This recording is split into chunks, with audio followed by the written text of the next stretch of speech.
Hello दोस्तों, आप सभी लोगों का आपके अपने यूट्यूब चैनल सिद्धांत एकेडमी में स्वागत है।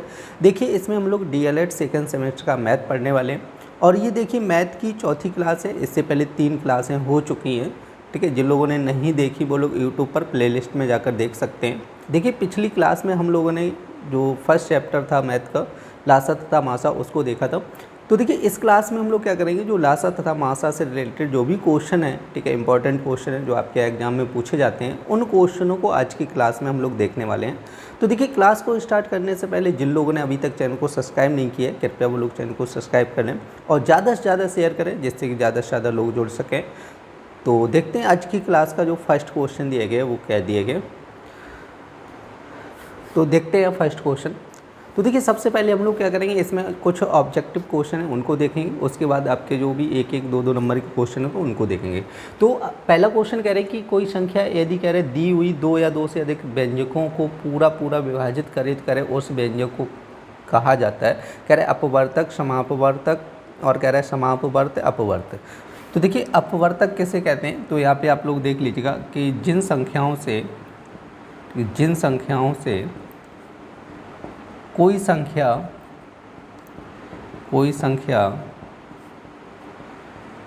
पूरी विभाजित हो तो उसे हम लोग क्या कहते हैं, अपवर्तक कहते हैं। जैसे आप लिखिएगा, जैसे 8 लिख रहे हैं, 8 में आप लोग देख लो किससे विभाजित होगी, 1, 2 से, 4 से, 8 से। ठीक है, तो ये संख्या जो 8 लिखी है वो किस से विभाजित होगी, 1, 2, 4, 8। तो ये 1, 2, 4, 8 क्या होंगे, ये 8 के अपवर्तक हो जाएंगे। ठीक है, तो अपवर्तक आप लोग ध्यान रखने, और इस पिछली क्लास में आप लोगों को सारी चीज़ें समझा चुका हूँ। ठीक है, अपवर्तक किसे कहते हैं, समावर्तक। जिन संख्याओं से कोई संख्या कह रहे हैं कि पूरी विभाजित हो जाएगी तो उसको क्या बोला जाएगा, आपका अपवर्तक बोला जाएगा। अब बात करते हैं समापवर्तक। समापवर्तक मतलब ये होता है कि जैसे आपकी कोई संख्याएँ लिखी हैं, जैसे यहाँ पे 8 लिखा है तो 8 का क्या हो जाएगा, 1, 2, ठीक है, 4, 8 हो जाएगा। जैसे 12 लिखा है तो 12 का हो जाएगा 1, 2, 3, 4 और आपको हो जाएगा आपका सीधा जैसे 6 हो जाएगा और उसके बाद आपको हो जाएगा 12। ठीक है, तो अब देखो 2 ही संख्या हम लोगों ने लिखी, ठीक है, और दोनों के अपवर्तक ये हो गए। अब इन अपवर्तकों में से जो संख्या कॉमन आएगी वही आपकी क्या बोली जाएगी, समापवर्तक बोली जाती है। जैसे 1 आ जाएगा, 2 आ जाएगा, और सॉरी यहाँ पे 3 नहीं आएगा, 4 आ जाएगा। ठीक है, तो इन दोनों संख्याओं का समापवर्तक क्या हो जाएगा, आपका 1, 2, 4 हो जाएगा। समझा, तो इसको बोला जाता है समापवर्तक। ठीक है, और यहाँ पे कह रहे हैं कि आपका समापवर्त कह रहे हैं, ठीक है, समापवर्त। तो यहाँ पे ध्यान रखना है कि वह संख्या जो 2 या 2 से अधिक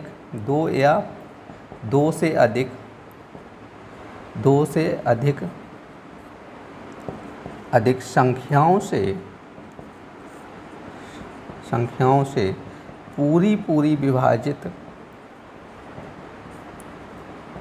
हो जाए, ठीक है, तो उसको हम लोग क्या कहते हैं, आपके समापवर्त कहते हैं। ठीक है, मतलब कोई संख्या है जो किसी 2 या 2 से अधिक संख्याओं से पूरी विभाजित हो जाए तो उसको क्या बोला जाता है, समापवर्त बोला जाता है। हमसे पूछा गया है, आपका ये कह रहे हैं कि जैसे कोई संख्या है दी हुई 2 या 2 से अधिक संख्याओं को पूरा विभाजित करे। ठीक है, खुद विभाजित नहीं हो रही, जैसे कोई संख्या दी गई और क्या करे, कोई संख्या है और कोई अन्य संख्याओं को पूरा विभाजित करे, ठीक है, तो उसको हम लोग क्या बोलेंगे, तो आपके पास अब एक ऑप्शन बचा, उसको हम लोग बोलेंगे अपवर्त बोलेंगे। देखिए, नेक्स्ट क्वेश्चन क्या कह रहा है, आपका कह रहे किस विकल्प में कह रहा है अभाज्य संख्याएं। तो देखिए, भाज्य और अभाज्य के लिए आप लोगों की जो फर्स्ट क्लास है, ठीक है, जो पहली क्लास है वो आप लोग देख लीजिएगा, उसमें भाज्य अभाज्य, ठीक है, सारी संख्याओं के बारे में आपको समझाया गया।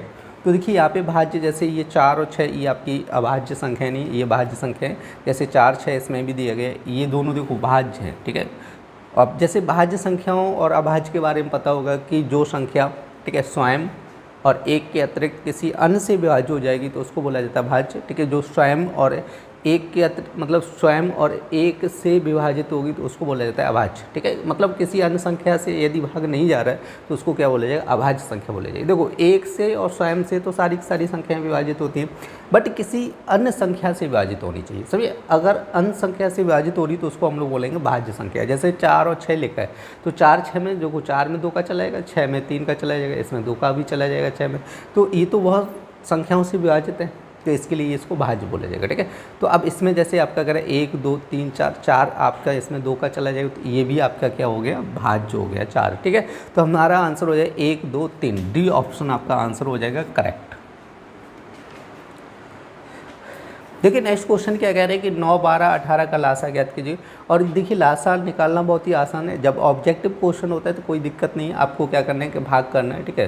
जैसे 3 संख्याएं दी, तीनों का भाग करके चेक कर लो। जैसे 9 का चला जाएगा 45, 36 में 9 में भी 27, 9 का चारों ऑप्शन में भाग जा रहा है। 12 का चेक करो, देखो 12 का 45 में जाएगा, नहीं जाएगा, ये कैंसिल कर दो। 12 का 36 में जाएगा, चला जाएगा। 9 में 12 का जाएगा, नहीं जाएगा। 27 में जाएगा, नहीं जाएगा। तो इसका आंसर हो जाएगा ऑप्शन नंबर बी। समझे, इन तीनों संख्याओं का लासा क्या हो जाएगा, 36 हो जाएगा। देखो 36 में तीनों संख्याओं का भाग जा रहा है, समझे, तो लासा कितना हो जाएगा, 36 हो जाएगा। अब हमसे पूछा है 9 के अपवर्तक बताइएगा, 9 के अपवर्तक।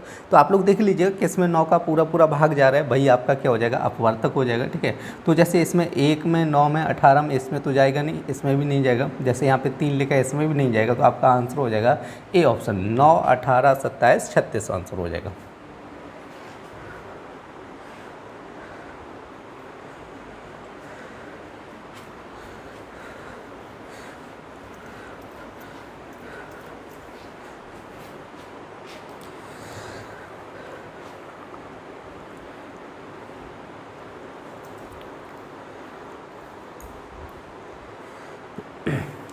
देखिए नेक्स्ट क्वेश्चन क्या कह रहे हैं, गुणनखंड विधि द्वारा आपको क्या करना है कि ये सवालों के आंसर निकालने। और आपको बताया था, देखो लासा मासा निकालने की 2 विधियां बताई थी, एक तो गुणनखंड विधि बताई थी, एक तो भाग विधि बताई थी, समझा। अब पिछली क्लास में आप लोगों को समझाया था। तो यहाँ पे हमसे कह रहे हैं गुणनखंड विधि द्वारा हमें क्या करना है, क्वेश्चन को सॉल्व करना है। तो 5वां क्वेश्चन है, पहले तो संख्या कितनी दी गई, 20 दी गई। तो हम लोग क्या करेंगे, 20 के फैक्टर बनाएंगे इस टाइप से। तो देखो 2 का भाग करने कितना हो जाएगा, 10 हो जाएगा। फिर 2 का भाग करेंगे तो 5 हो जाएगा। फिर 5 एकम 5। तो जो 20 के यहाँ पे फैक्टर बन रहे हैं, तो यहाँ पे लिखने 2 कितनी बार आया, 2 बार आया। तो ये लिखेंगे 2 की पावर 2 इंटू 5 लिखेंगे, समझे। अब देखो क्या करना है कि जैसे 24 लिखे, 24 को आप कीजिएगा 2 से भाग करो, कितना हो जाएगा 12। फिर 2 से जाएगा 6 हो जाएगा। फिर 2 से जाएगा 3, और 3 से भाग जाएगा 1। तब तक भाग देना जब तक लास्ट में कितना ना आ जाए, 1। तो यहाँ पे देखो 24 का जो बनेगा, 2 कितनी बार आया, 3 बार आया। तो इसको लिखेंगे 2 की पावर 3 इंटू कितना लिखना है, 3 लिखना है, समझे। अब हमसे 25 का करें, तो देखो 25 को लिखना है। और यहाँ पे देखो किसी से भी भाग नहीं जाएगा, 5 से जाएगा ओनली। तो 5 एकम 5, लास्ट में 1 आया। तो 25 को यहाँ पे लिखना है कितना, 5 की घात 2 लिखना है। क्लियर हुआ। अब हमें क्या निकालना है, यहाँ पे लासा निकालना है, समझाया। क्या निकालना है, लासा निकालना है। क्वेश्चन क्या कह रहा है, लासा।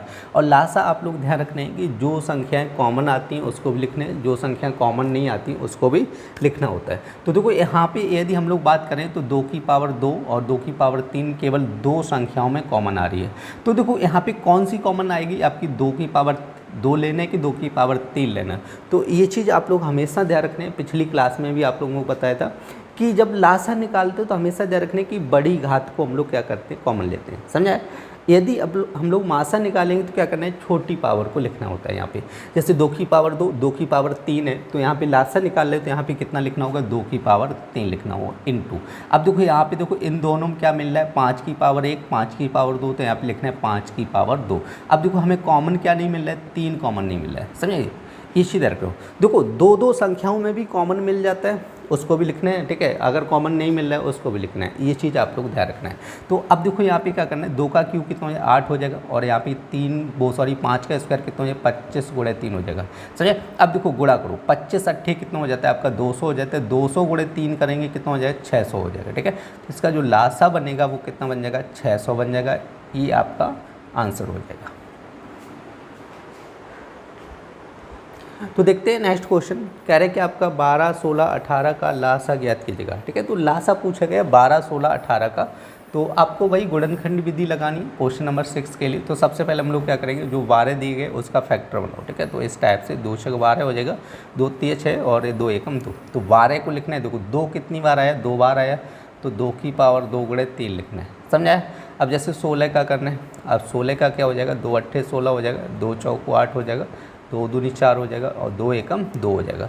तो 16 का जब हम लोग करेंगे तो लिखेंगे 2 की पावर 4 हो जाएगा। जैसे 18 का करना है तो यहाँ पे 2 से भाग करना है, 9 हो जाएगा। 3 तक का 9 हो जाएगा, 3 एकम 3 हो जाएगा, समझे। तो अब 18 को लिखना है, देखो 2 लिखना है और 3 की पावर कितना लिखना है, 2 लिखना है, समझे। अब हम लोग क्या करना है, लासा निकालना है। और लासा में आप लोग हमेशा ध्यान रखना है, आप नोट कर लीजिएगा, या तो जब लासा निकालते हैं तो हमें क्या करते हैं, बड़ी घात को हम लोग कॉमन लेते हैं, ठीक है। मासा निकालेंगे तो क्या करेंगे, छोटी घात को कॉमन लेंगे, समझे। तो अब देखो यहाँ पे 2 की पावर 2, 2 की पावर 4 और यहाँ पे 2 की पावर कितना है, 1 है। तो इसमें से हमें क्या लिखना होगा, 2 की पावर 4 लिखना होगा, समझाया।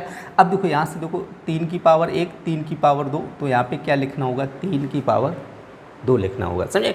बड़ी घात लिखते हैं हम लोग, लासा लेते हैं तो, समझे। अब 2 की पावर 4 का मतलब कितना हो जाएगा, 16 हो जाएगा, 2 दूनी 4 दूनी 8 दूनी 16। अब 3 की पावर 2 का मतलब कितना हो जाएगा, 9। 16 गुणा 9 करो 144 हो जाएगा, समझे। तो इसका आंसर हो जाएगा आपका 144। देखिए नेक्स्ट क्वेश्चन क्या कह रहा है, कह रहा है कि भाग विधि द्वारा कह रहा है 7 से 9 तक के क्वेश्चनों को हल करना है। जैसे आपका 7 दिया, 8 दिया, 9 क्वेश्चन, ये तीनों क्वेश्चन को हमें क्या करना है, भाग विधि से हल करना है। तो क्वेश्चन नंबर सबसे पहले हम लोग 7 देखते हैं और देखते हैं भाग विधि। जो हम लोग जैसे फैक्टर करते हैं ना, वही विधि आपकी भाग विधि बोली जाती है, ध्यान रखो। अब इसको भाग विधि से निकालना हो तो इस टाइप से लिखना है, ठीक है। अब इसमें क्या करना है कि सबसे छोटी संख्या से भाग देते हैं। सबसे छोटी संख्या क्या होगी, 2। अब 2 का भाग देख लो किस में जाएगा, किसी भी एक संख्या में यदि 2 का भाग चला जाएगा तो उसको हम लोग क्या करेंगे, भाग दे देंगे। 2 का भाग करना है 5 और 6 हो जाएगा और यहाँ पे 15 हो जाएगा। अब देखो 2 का भाग जाएगा 6 में चला जाएगा तो देखो 5 रहेगा, यहाँ तो 5 ही रहेगा, 3 हो जाएगा और ये 15 हो जाएगा, समझे। अब देखो 3 का भाग जाएगा इसमें तो यहाँ पे देखो 5 ही रहेगा, 3 एकम 3 हो जाएगा और इसमें भी चला जाएगा, 3 5 15। अब देखो 3 का किसी में नहीं जाएगा तो अब हम लोग यहाँ पे 5 का करेंगे, तो 5 एकम 5 और यहाँ पे भी 5 एकम 5 और यहाँ पे भी 5 एकम 5, समझे। देखो तब तक भाग देना होता है जब तक नीचे 1 1 1 ना आ जाए, क्लियर हुआ। अब हमें क्या पूछा है, लासा पूछा गया, तो लासा निकालने के लिए हम लोग क्या करेंगे, जो ये आया ना इसका गुणा कर लो। अब 2 गुणे 2 करोगे कितना हो जाए, या तो ऐसे लिखो 2 गुणे 2 गुणे 3 गुणे 5। अब 2 दूनी कितना हो जाए, 4, 4 तिया कितना हो, 12, 12 गुणे 5 कर लो तो 12 पंचे 60 हो जाएगा। कितना हो जाएगा, 12 पंचे 60 हो जाएगा, क्लियर है कि नहीं। तो इसका जो लासा हो जाएगा वो कितना हो जाएगा, 60 हो जाएगा। तो देखिए अब हम लोग देखते हैं 8 नंबर क्वेश्चन। तो 8 नंबर क्वेश्चन क्या दिया गया आपका, 28 दिया, 36 दिया और क्या दिया गया, 63 दिया, समझे। अब देखो 2 का भाग करना है तो ये कटेगा आपका 14 और ये आपका कटेगा 18 और ये 63 हो जाए, समझे। अब फिर 2 से भाग करना है तो ये 7 हो जाएगा, 2 में 18 हो जाएगा और ये 63 हो जाएगा, समझे। अब देखो 3 का भाग जाएगा तो 7 3 का 9 और ये 21 हो जाएगा। फिर देखो 3 का भाग चला जाएगा तो 7 3 एकम 3 और 3 7 21। अब किससे जाएगा, 7 से जाएगा तो 7 एकम 7 और 1 और ये 7 एकम 7, समझे। अब देखो लासा पूछा गया तो इनका गुणा कर लीजिएगा इन संख्याओं का। तो ये आप लिखो 2 गुणे 2 3 गुणे 3 गुणे कितना हो जाएगा, 7 हो जाएगा। तो देखो 2 दूनी 4, 4 तिया 12 और 12 तिया कितना हो जाएगा आपका 36 गुणे 7 कर लो। तो अब देखो 7 का गुणा करोगे 6 में 42 हो जाएगा, तो 4 7 21 और 4 कितना हो जाएगा, 25 हो जाएगा, समझे। तो ये आ जाएगा आपका 252 क्वेश्चन नंबर 8 का। अब देखो हम लोग देखते हैं क्वेश्चन नंबर 9। तो क्वेश्चन नंबर 9 क्या कह रहा है आपका, 3 6 और कितना कह रहा है, 12 कह रहा है। तो इसका भी इसी टाइप से निकालना है, ठीक है। तो देखो 2 का भाग करेंगे तो 3 तो यहाँ पे रहेगा, 3 में तो भाग जाएगा नहीं, 6 में चला जाएगा, 2 तिया 6 और 12 में चला जाएगा तो 6 बार चला जाएगा। अब देखो 2 से फिर करना है 3 3 और 2 तिया 6 हो जाएगा। अब देखो 3 से देना है तो 1 और 1 और 1 हो जाएगा, क्लियर नहीं। हमें क्या पूछा है, लासा पूछा गया। तो लासा में आप लोग ध्यान रखना है कि जितनी बार भाग गया इसका गुणा कर लो, 2 गुणे 2 गुणे 3 हो जाएगा, 2 दूनी 4 तिया कितना हो जाएगा, 12 हो जाएगा, क्लियर कि नहीं। तो देखिए ये था आपका क्वेश्चन नंबर 9, आप लोग नोट कर लीजिएगा। तो आपके 3 क्वेश्चन यहाँ पे कह रहे हैं 7 से 9 तक भाग विधि द्वारा। तो आप लोग ध्यान रखना है कि ये क्या होती है आपकी भाग विधि। और देखो इंपॉर्टेंट है, दोनों विधियाँ आप लोग समझ लीजिएगा, क्योंकि आपके एग्जाम में जो क्वेश्चन आएगा उसमें आपसे कहेगा, ठीक है। यदि आपसे कह रहा है कि भाग विधि द्वारा आपको लासा निकालना है तो भाग विधि से ही सॉल्व करना है, तभी आपको नंबर मिलेगा, ध्यान रखना है। यदि आपसे कहेगा गुणनखंड विधि से लासा ज्ञात करो तो आपको गुणनखंड विधि ही लगानी है, समझा। ऐसा नहीं कि गुणनखंड विधि पूछी जाए आप भाग विधि ये लगा के चले आओ तो नंबर नहीं मिलेगा, ध्यान रखना है इस चीज़ का, समझे। तो आप लोग नोट कर लीजिएगा इसको। देखिए नेक्स्ट क्वेश्चन क्या कह रहे हैं कि भाग विधि से 5 15 और 20 का लासा ज्ञात कीजिएगा, ठीक है। तो ऐसे ही करके आपका एग्जाम में क्वेश्चन लिख के आएगा, जैसे ये लिखा है भाग विधि से आपका लासा निकालना है। तो क्वेश्चन नंबर 10, तो देखो 5, 15 और कितना कह रहा है 20 का लासा निकालना है। और कैसे निकालना है, भाग विधि, ये होती है भाग विधि, ध्यान रखना है। तो देखो 2 का भाग करना है 5 और यहाँ पे 15 ऐसे ही रहेगा, जैसा कहता है ऐसा ही रहेगा, 10 में चला वो सॉरी 20 में चला जाएगा 10 बार, ठीक है। अब फिर 2 से चला जाएगा, तो देखो यहाँ पे 5, 15 और यहाँ पे 2 पंचे 10 हो जाएगा, ठीक है। अब देखो किससे जाएगा, 3 से चला जाएगा, 5, 3 पंचे 15 और यहाँ पे भी 5, अब जाएगा 5 से, तो ये हो जाएगा 5 एकम 5, 1 और 1 हो जाएगा, ठीक है। तो लास्ट में देखो 1 1 आ गया।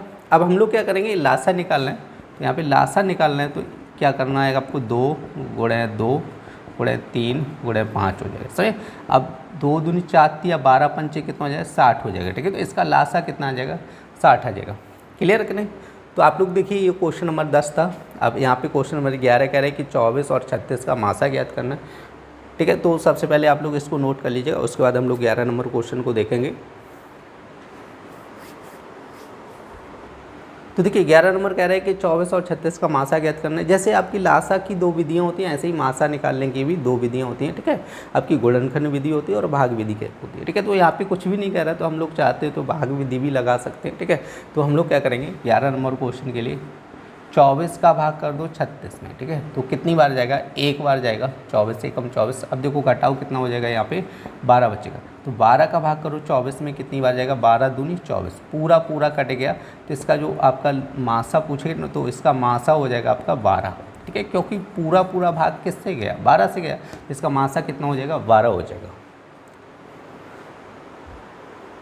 देखिए नेक्स्ट क्वेश्चन क्या कह रहे हैं कि 3 प्रकार के शरबत कह रहे हैं, 341 कह रहे हैं, 372 कह रहे हैं, 403 लीटर है। कह रहे कि कितने छोटे से छोटे माप के बर्तन इन शरबतों को अलग अलग भरे जा सकते हैं। कह रहे कि कितने छोटे छोटे माप के बर्तन इन शरबतों से अलग अलग भरे जा सकते हैं, ठीक है, छोटे छोटे कह रहे हैं। तो इस प्रकार से जब भी क्वेश्चन आता है तो आप लोग ध्यान रखने क्या निकालना होगा, मासा निकालना होगा।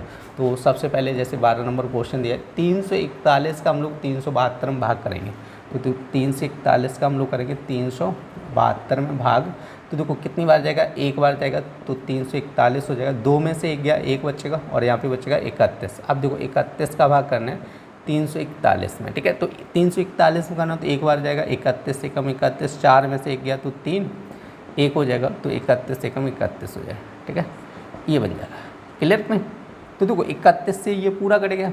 अब आप लोग चाहो तो 403 में भी भाग करके देख लो, तो 31 का आप लोग 403 में भी भाग करो, ठीक है, 403 में तो 1 बार जाएगा, तो आपका हो जाएगा 31 से 1 कम कितना हो जाएगा, 31 हो जाएगा। तो 10 में से 1 गया, कितना बचेगा आपका, 9 बचेगा, ठीक है, और यहाँ पे 3 बचेगा, तो इसको लेंगे 93 हो जाएगा। तो 31 दिया कितना होता है, 93 हो जाएगा। ये पूरा पूरा कैंसिल हो गया, ठीक है। तो इसका जो मासा आया, तो मासा कितना है, 31 आया। देखो जितना मासा आया उतना ही छोटे छोटे बर्तन हमें चाहिए, उतने ही साइज का, ठीक है। तो मासा कितना आया आपका, 31 आया। तो मतलब हमें जो बर्तन चाहिए वो 31 लीटर का चाहिए। कितने लीटर का चाहिए, 31 लीटर का। तो क्या होगा, इन तीनों को पूरा पूरा भरा जा सकता है, कुछ भी शेष नहीं बचेगा। अब हमसे कह रहे हैं कि तो बर्तनों की संख्या पूछी गई, तो हमसे ये नहीं पूछ रहा है कितना बड़ा बर्तन चाहिए, हमसे ये कह रहे हैं कि कितने छोटे से छोटे माप के बर्तन, ठीक है। तो हमें संख्या निकालनी होगी कितने बर्तन चाहिए। तो आप देखो 341 में क्या करना है कि जैसे 341 में 31 का भाग करो, ठीक है, 31 का भाग करेंगे तो 31 से कम 31 हो जाएगा, कितना बचेगा, 31, 11 आ जाएगा, ठीक है। तो यहाँ पे कितना चाहिए, इसको भरने के लिए कितने बर्तन चाहिए, 11 बर्तन चाहिए। अब इसी तरह जैसे आपका दिया 372, तो 372 में 31 का गुणा भाग करो, तो 31 से कम 31 हो जाएगा, कितना बचेगा आपका 6, 62 हो जाए, 31 दूनी कितना हो जाए, 62 हो जाए, ठीक है। तो यहाँ इसको भरने के लिए 12 बर्तन चाहिए, ठीक है। अब इसी तरह आपको 403 में भाग करो 31 का, और इसमें भाग तो किया था, तो यहाँ पे कितने बर्तन चाहिए, 13 बर्तन चाहिए, ठीक है। तो टोटल कर लो 11, 12, 13, ठीक है। टोटल कितने बर्तन हो जाएंगे, तो यहाँ पे 11, 12, 13, टोटल 3, 2, 5 और 1, 6, और यहाँ पे हो जाएंगे 36 बर्तन चाहिए, ठीक है। कुल कितने बर्तन चाहिए, 36 बर्तन चाहिए। देखिए नेक्स्ट क्वेश्चन क्या कह रहा है कि 10, 20, 30 का मासा ज्ञात कीजिएगा। तो 13 नंबर क्वेश्चन है। तो मासा ज्ञात करना है कि तो आप लोग क्या कीजिए, 10 सबसे छोटी संख्या का भाग करो 20 में, चला जाएगा 2 बार, 10 दूनी 20 हो जाएगा, पूरा पूरा कैंसिल हो जाएगा, ठीक है। अब 10 का भाग करना है, किस में करना है, 30 में करना है, तो 10 या 30 हो जाएगा, ये भी पूरा पूरा कैंसिल हो गया। तो देखो मासा वही आएगा जिससे पूरा पूरा भाग गया, तो पूरा पूरा भाग किससे गया, 10 से चला गया, तो इसका मासा कितना हो जाएगा, 10 हो जाएगा। देखिए इस क्लास में हम लोगों ने लासा तथा मासा से रिलेटेड क्वेश्चनों को देखा था। उम्मीद करते हैं आप लोगों को क्लास पसंद आई होगी। यदि क्लास पसंद आई तो कृपया लाइक करें और ज़्यादा से ज़्यादा शेयर करें, जिससे कि ज़्यादा से ज़्यादा लोग जुड़ सकें। फिर मिलते हैं ऐसी नेक्स्ट क्लास में, तब तक के लिए धन्यवाद।